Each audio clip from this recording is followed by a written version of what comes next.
जब हम किसी संत महापुरुष के संगत कीजिए साधु की, ऐसे साधु पुरुषों की जब हम संगत करते हैं तो हमारे मन के हमको बिल्कुल निर्विकार बना देते हैं। और जब आदमी विकारों से रहित हो जाता है, संसार के आयिक भोगों से जब अपने चित्त को ऊपर उठा लेता है, विमल बना लेता है, तभी वह अपने आत्मा के गौरव को प्राप्त करता है। उसके बिना संपूर्ण जीवन व्यर्थ है। इसलिए साहब कहते हैं कि जीवन में, आज मैंने शुरू में ही कहा, आदमी के पास सब कुछ है, हर प्रकार से संपन्न है, विद्या से मूर्धन्य है, पढ़ा है, लिखा है, लेकिन उसकी दयनीय दशा क्या है? शास्त्राधित्यापि भवन्ति मूर्खा।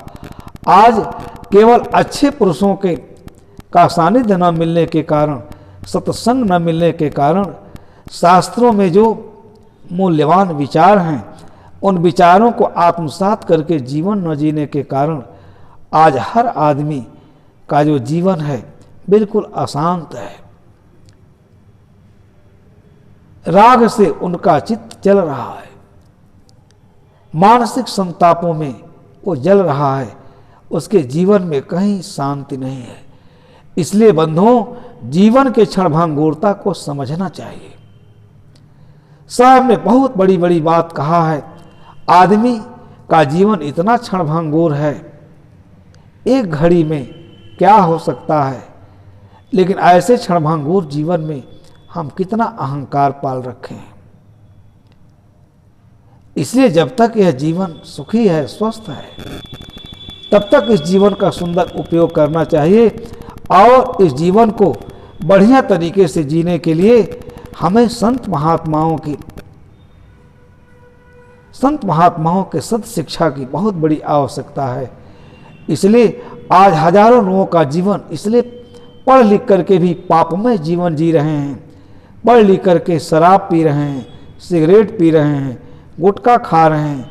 तमाम ऐसी विकृतियां हैं, तमाम ऐसे कुसंस्कारों को आदमी ग्रहण कर लिया है, जिससे उसका संपूर्ण जीवन ही बेकार हो गया है, व्यर्थ हो गया है।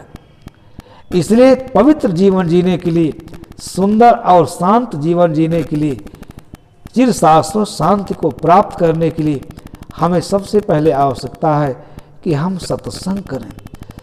ऐसे आप्त काम, पूर्ण काम, तृप्त काम, निष्काम चित्त वहाँ के महापुरुषों के सानिध्य में हम जाएं और उनसे शिक्षा ग्रहण करें, उनसे जीवन जीने की कला सीखें। आज एक ही कारण है कि आदमी पढ़ लिख लिया है, सब कुछ प्राप्त किया है, बड़े से बड़े पदों पर आसीन है, लेकिन जीवन में वो इतना भटक गया है, इतना दिग्भ्रमित है कि सत्य पथ का अनुगामी नहीं हो पाता है, सत्य के मार्ग की वो खोज नहीं कर पाता है। इसलिए वो जीवन का जो विपुल सुख की राशि है उससे वंचित हो जाता है। साहब ने एक साखी में कितनी सुंदर बात कही कि संगत कीजिए साधु की, हरे और की व्याध। संसार के मानसिक संतापों में जलता हुआ प्राणी जब संत महापुरुष के पास जाता है, उनके श्री मुख से अमृतमय संदेश सुनता है, तो वह बिल्कुल विकार से रहित हो जाता है। उसके अंदर जो भी अहंकार हैं, सब अहंकार द्रवित हो जाता है। उसके अंदर जो पिपासा है, भूख है सांसारिकता की, वो सब समाप्त हो जाती है और वह ज्ञान के शरण में चला जाता है। ज्ञान ही एक ऐसा तत्व है जहाँ जीवन को सफल बनाने का मार्ग प्रशस्त होता है। इसलिए साहिब के साखी पर सभी लोगों को चिंतन करना चाहिए, हरे और की व्याधि।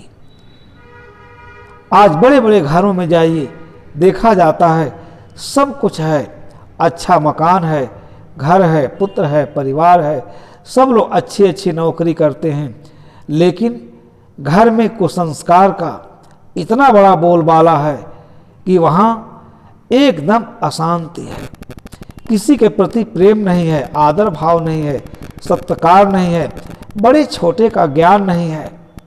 सब लोग अहंकार से, अहंकार में, बिल्कुल अहंकार के प्रमाद में जीवन जी रहे हैं। अब इसको संस्कारों का प्रभाव क्या है? हर समय घर में कचकच होता है, कोई समय से उठता नहीं है।